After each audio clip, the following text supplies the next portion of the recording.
आप देख रहे हैं BHBC न्यूज।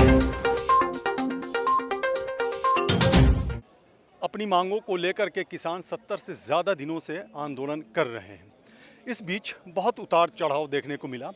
कैसे कई ऐसे शब्दों का प्रयोग किया गया जो शायद आपने पहले कभी नहीं सुना होगा। इसी में से एक आंदोलन जीवी, परजीवी और FDI के लिए भी, जिसे आप फॉरेन डायरेक्ट इन्वेस्टमेंट के तौर पे जानते थे, उसकी एक नई परिभाषा विकसित की गई है प्रधानमंत्री नरेंद्र मोदी के ज़रिए। फॉरेन डिस्ट्रक्टिव आइडियोलॉजी, ये तमाम ऐसे शब्द प्रयोग किए गए हैं जिसको लेकर के काफ़ी हंगामा भी हो रहा है। हमारे साथ जाने माने सोशल एक्टिविस्ट विनय दुबे मौजूद हैं, जो मुंबई से चल करके किसानों के समर्थन में यहाँ न सिर्फ पहली बार आए हैं बल्कि कई बार आ चुके हैं। विनय दुबे, आपका स्वागत है। धन्यवाद धन्यवाद। क्या कहा जाए आपको, आंदोलन जीवी, परजीवी, क्या कहा जाए आपको? सर देखिए, आप आंदोलन जीवी कह लीजिए, कम से कम लाश जीवी तो नहीं है हम लोग। इनके जैसे पुलवामा में जवानों को शहीद करा के वोट तो नहीं मांग रहे हैं। बोले बोले। जिंदाबाद जिंदाबाद। तो जिस तरह से लाशों की राजनीति वो करते हैं, जब तक 50, 100, 200 लाशें ना गिर जाए तो उनका नाश्ता ना हजम हो, ऐसे हमारे यशस्वी प्रधानमंत्री जी हैं। हमने गोधरा देखा, हमने पुलवामा देखा, अब किसान आंदोलन देख रहे हैं। हर दिन यहाँ लाशें गिर रही हैं, लेकिन इस इंसान को 1% भी संवेदनाएं नहीं जाग रही। ये उस आदमी के लिए रो देते हैं जो अभी अपने संसद से निकल के सेवानिवृत्त तो हो रहे हैं, लेकिन यहाँ ज़िंदगी ख़त्म हो जा रही है 160 से ज़्यादा लाशों को।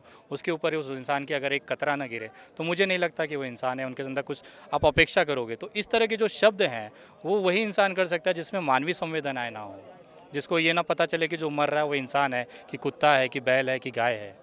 अगर ये फ़र्क आप ना कर पाएँ तो आप मानवीय नहीं हैं सर। लेकिन चलिए ठीक है, लेकिन थोड़ा सा इससे आगे बढ़ के एक सवाल।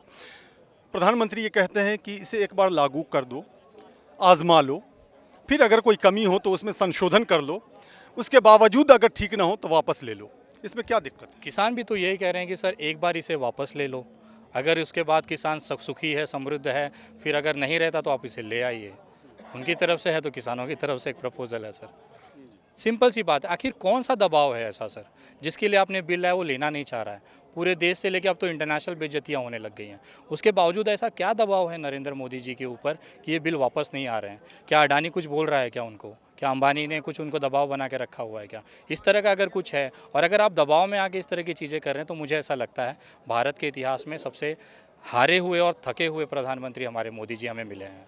तो आपने अभी अंतर्राष्ट्रीय बेइज्जती की बात करी, क्या इसी के लिए ये FDI की नई परिभाषा विकसित की गई है?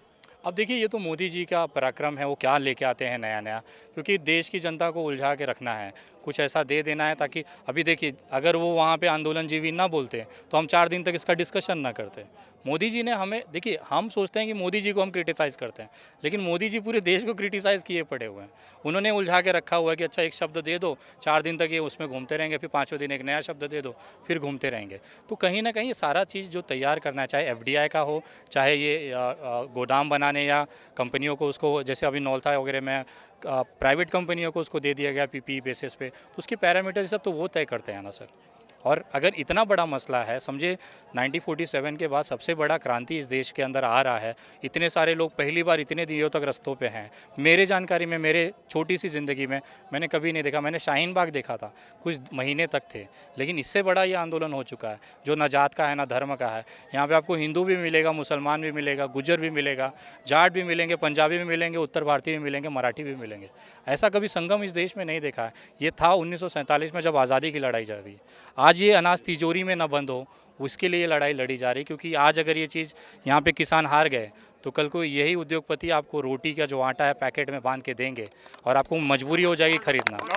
ये जो चैन है, आज जो हम लोग जो चैन और मस्त घड़ी पहन के घूमते हैं ना, ये गिरवी रखना पड़ेगा, किडनी बेचना पड़ेगा, अपने रिश्तेदारों से उधार लेके सिर्फ रोटी खाने के लिए पैसे लेने पड़ेंगे सर। अच्छा, चूँकि किसी भी लोकतांत्रिक व्यवस्था में आंदोलन करना है, लोगों को उसका अपना हक है, ये फंडामेंटल राइट्स कह लें, है। बावजूद इसके अगर आंदोलन कर रहे हो लोग और प्रधानमंत्री ऐसे शब्दों का प्रयोग करें तो क्या निराशा होती है? देखिए, अगर आप थोड़ा सा इतिहास को अगर स्टडी करें सर, क्योंकि मैं ट्रैवल कर रहा था तो मैं इनके कुछ पुराने ट्वीट, जैसे आत्मनिर्भर भारत ये कहीं और से चुराया हुआ है, थाली बजाना ये इटली से चुराया हुआ है, वैसे ही ये जो आंदोलन जीवी शब्द है ना, ये आज से ठीक 75 से 80 साल पहले हिटलर ने ये शब्द यूज़ किया था अपने विरोधियों के लिए। हिस्ट्री के अंदर है, मैं कोई नई बात नहीं बता रहा हूँ। तो वो बंदा अगर हिटलर को फॉलो करता है या चीज़ों को करता है तो वो शब्द अगर इस्तेमाल कर रहा है तो कोई अचंभित नहीं है। मैं आपके इस देश से ये बताना चाहूँगा, अगर सही तरीके से हिटलर जी मैं कह रहा हूँ, अगर हिटलर जी की उनका अंतिम संस्कार सही तरीके से रीति रिवाज से किया होता तो आज उनकी आत्मा भटक के भारत में ना आई होती। और इस तरह के जो तानाशाही हिटलर हमारे सर पे बैठे हुए हैं, इस तरह के कानून और देश की जनता को मारने के लिए कानून और नियम ना लाए होते। ये लगता नहीं कि बहुत बड़ा आरोप लगा रहे हैं आप? सर आरोप क्या, उनकी हरकतें वैसी हैं सर। आप बता दीजिए, किसान बड़े या उद्योगपति? कॉन्ट्रैक्ट फार्मिंग ज़्यादा इंपॉर्टेंट है कि किसान की ज़मीन इंपॉर्टेंट है? मोदी जी फ़र्क बता दें, मैं उनको मान लूँगा। अच्छा, अपने बारे में ज़रा बताएं आप। आखिरी सवाल है ये। मुझे मालूम है कि आपको जाना है, जल्दी है। हर आंदोलन में आप शामिल होते हैं। आप सिंघू बॉर्डर भी गए, टिकरी भी गए, गाज़ीपुर भी आए, आपने अभी शाहीन बाग का जिक्र किया। तो ये प्रेरणा आपको कहाँ से मिलती है? देखिए, कोई प्रेरणा नहीं होती है सर। अगर हम दो भाई हैं, एक बाबूजी हैं, हम सब एक साथ खाना खाते हैं, ये तकलीफ़ में है, मैं इसी रूम में बैठ सकता हूँ। अगर आप मेरे अच्छे मित्र हैं, आपके साथ आप एक भाई हैं, अगर आपको कहीं एक्सीडेंट हो जाए तो मैं बोलूँगा नहीं यार, वो तो पुलिस आएगी, एम्बुलेंस उठा के लेके जाए। मैं पहले गाड़ी चालू करूँगा और आपके पास आऊँगा। आज मेरा एक शरीर का एक अंग दुख रहा है तो मैं उसका मरहम पट्टी करूँगा, इलाज करूँगा, ना कि हाथ काट के फेंक दूँगा। आज मेरे अगर किसान भाई, जो मेरा एक सबसे इम्पोर्टेंट जो हृदय है मेरा, एक इंसान के लिए सबसे ज़िंदा रखने के लिए सबसे ज़रूरी चीज़ है, अगर वो हार्ट में दिक्कत है तो मैं वो हार्ट का इलाज कराऊँगा, ना कि हार्ट काट के फेंक दूँगा। तो उसी तरह से जितने भी आंदोलन होते हैं, अगर आंदोलन कब होता है सर? जब गलत होता है। अगर आपके साथ गलत हो रहा है तो एक इंसानियत के नाते, एक ह्यूमैनिटी के नाते हमें आना पड़ेगा, एक साथ खड़ा होना पड़ेगा। और लगता है जिसको कि नहीं हमारा नहीं है ना, वो सज़ा भुगतते हैं। असम देख लीजिए, असम में जिस तरह से आंदोलन हुआ, CA/NRC का हुआ, 19 लाख लोगों को ब्लैक लिस्ट किया गया, उसमें 14 लाख तो हिंदू निकल गए। हिंदूवादी सरकार में 14 लाख हिंदू निकल गए और यही हिंदू शांति से बैठे हुए थे कि हमारा क्या NRC CA से। आज वही 14 लाख जेलों में डिटेंशन तो सेंटर। CA तो आए ना उसके लिए। मैं वही कह रहा हूँ, देखिए आंदोलन होना चाहिए था वहाँ पे इस चीज़ को लेके। आखिर हमें अपनी नागरिकता, अगर Modi ji by birth Indian हो सकते हैं तो मैं बाय बर्थ इंडियन क्यों नहीं हो सकता हूँ? मेरे लिए दस्तावेज कहाँ से, ज़मीन के दस्तावेज, ये दस्तावेज क्यों और क्या ज़रूरत है इसकी? अच्छा, संक्षेप में जवाब चाहेंगे। जैसा कि अभी ये नया 3 कृषि कानून लाया गया, हालांकि ये अध्यादेश के रूप में लाया गया था, बाद में कानून बनाया गया। MSP की कानूनी गारंटी की मांग की जा रही। पहले MSP की कानूनी गारंटी नहीं थी, MSP है। ये प्रधानमंत्री भी कहते हैं है और रहेगा भी। तो किसान पहले क्यों परेशान थे? सर हमेशा से रहा है, इसमें कौन सी सरकार ने मदद किया है? अगर ऐसा होता तो सारी सरकारों ने ऐसा ही किया। सर पहले की जो आत्महत्याएं होती थी उसमें एक सबसे इम्पॉर्टेंट पॉइंट होता था कि उनकी फसलें बिकती नहीं थी या उसको बेचने का ऑप्शन नहीं था। अब तो ज़मीन ही ख़त्म कर रहे हैं सर। कॉन्ट्रैक्ट फार्मिंग के माध्यम से क्या होगा सर? वो कॉर्पोरेट हाउस तय करेगा कि आपकी चीज़ें कैसी होंगी, क्या होगी, क्या रेट होगी। पिछली सरकारों में किसान आत्महत्या करता था, फसल की कीमत और उसकी वैल्यू नहीं मिलती थी, उसकी वजह से साहूकार से जिससे पैसे लेके वो ब्याज पे खेती करता था, उसका वापस नहीं कर पाने की वजह से आत्महत्या करता। अब तो वो जो ज़मीन है बेचारी जिस पे वो रोजी रोटी अपना चला रहा है, वो तक जाने की नौबत आ गई है। एक छोटा सा किसान, अगर छोटा सा एक बीघा का किसान, वो गुजरात से माल लेके मध्य प्रदेश या राजस्थान नहीं आएगा बेचने। 100 रुपये का सामान 300 रुपया भाड़ा कौन देगा सर? यही तो किसानों का मांग है कि इस तरह की कंडीशन हटा दीजिए। सबसे इम्पॉर्टेंट पार्ट इसमें आपको जो अनलिमिटेड जो स्टॉकिंग है, जिसके पास पैसा है वो पूरे एरिया से गेहूं खरीद के रख लेगा। मेरे पास अगर करोड़ों रुपया पड़ा है तो मैं गांव-गांव लड़के बेच के 16 रुपये के रेट से गेहूं खरीद के अपने गोडाउन में रख दूंगा। और जब यहाँ पे गोडाउन में मार्केट के अंदर आटे की कमी होगी, गेहूं की कमी होगी, 40 रुपये के रेट से उसको बेचूंगा मैं।